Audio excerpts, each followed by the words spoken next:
Сложена задача имала полицијата ноќеска по полноќ во Кочани. Околу 1 часот дежурните полицајци морале да интервенираат и да ги лишат од слобода 31 годишниот АДЖ и 40 годишниот СДЖ и двајцата од Кочани. Тие со други 5 лица отлишле пред домот на 37 годишниот БДЖ од Кочани. Агресивно се однесувале кон неа и се заканувале, а откако пристигнале полициски службеници, тие не ги послушале нивните наредби да престанат, пошто еден од полициските службеници испукал еден предупредувачки куршум во воздух. Отворен е службен предмет и покрената е постапка пред останатите институции. Во друг случај, 34 годишна жена од Штип пријавила дека била физички нападната од незиниот сопруг 33 годишниот ИД од Штип.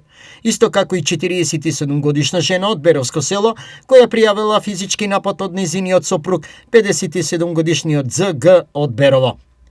Денеска во Овара Пробиштип е пријавено дека околу 2 часот при извршување работни задачи во рудникот во село Добрево, Пробиштипско 50 годишниот ИВ од Кочанско се здобил со телесна повреда.